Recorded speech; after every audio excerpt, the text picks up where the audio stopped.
Another day, another story. To serve your estate, what is that? Maybe it is when you have a lot of money and give generously to all the poor and needy. Or maybe you have a car, and you bring old ladies to the service and take them back home.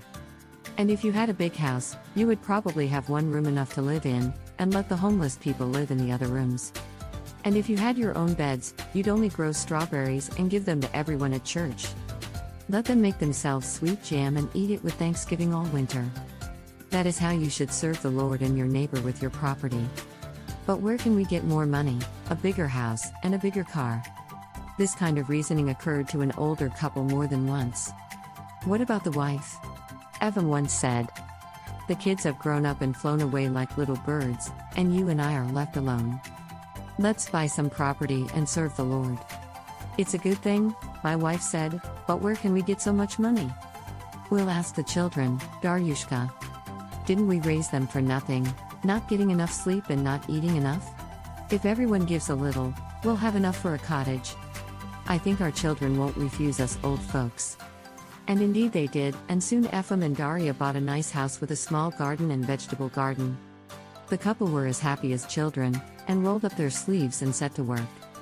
They got tired of washing, cleaning, scraping, painting, whitewashing, gluing, but they were satisfied with their work. The house has changed, became cozy and well-groomed. "Well?" the husband asked his helper. "What family and kids will we invite to our little paradise this summer?" Daria made a long groaning sound and raised her head tiredly. "Oh no," she murmured, "not this summer. Have you forgotten what little children can invent? I'm afraid that all our labors will be nothing but ashes after such a rest. Besides, we'll have a lot of work to do in the garden. And kids don't care where to walk, in the fields, on the road or in the seedbeds. They will trample everything." Of course, Yefim was well aware that plants and children are often not comparable, and that children are capable of destroying plants at any stage of development.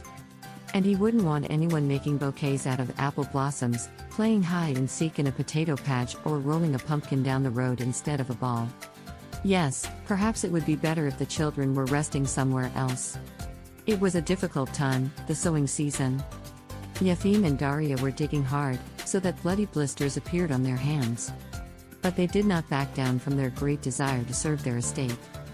"Let's grow a lot of vegetables," they reasoned, "and give to the needy." A lot of work in the vegetable garden in the spring. They even had no time to go to the service, the time is hurried. The garden is a very important thing. If you do not plant in time, you will not get a good harvest.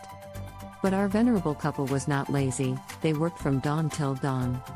And when everything was planted and sown, it was time to water. The days were hot and they had to carry water from the river. It was hard work. "I think, Daria," Ephraim said one day after work, "we must figure out how much crops we will gather in the fall and to whom we will give them." Yes.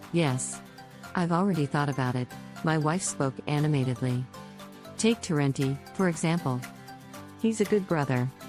He does not live well, and his family is not small, and besides, he is often sick.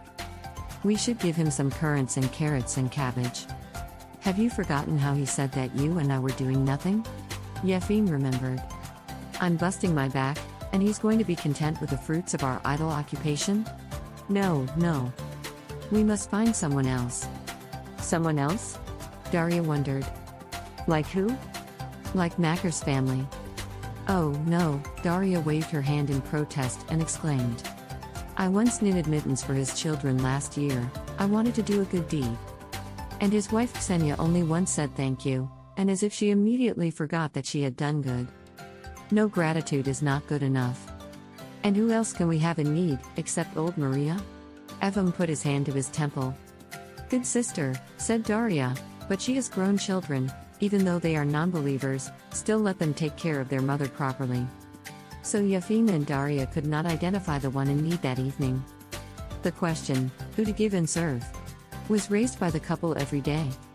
And each time the proposed candidate turned out to be unworthy for one reason or another. Now when Ephraim and Daria occasionally went out to worship, the same question about the needy occupied their minds. That was why they could not listen quietly to the sermon and pray. It turns out it is so hard to do good by reasoning. In the end, All reasoning ended with the fact that the harvest would benefit themselves, because so much work had been put into it, and no one would be able to appreciate it. In the meantime, the summer had passed, and the time of the harvest was approaching. Let's see what Yefim and Daria grew. First, the cucumbers died. When they were in bloom, the mole dug his hole under the roots of the cucumbers, and they wilted with their leaves hanging down. Tasty, sweet strawberries were to the taste of frogs and thrushes. Apparently, people aren't the only ones who like to eat strawberries. In general, the frogs and thrushes left no berries for Yefim and Daria. But the field mice liked carrots and beets. They so skillfully gnawed out the core of vegetables that only the walls remained. But this was not the end of all the troubles. Colorado potato beetle ate all the leaves, and birds in the sky ate berries currants with pleasure.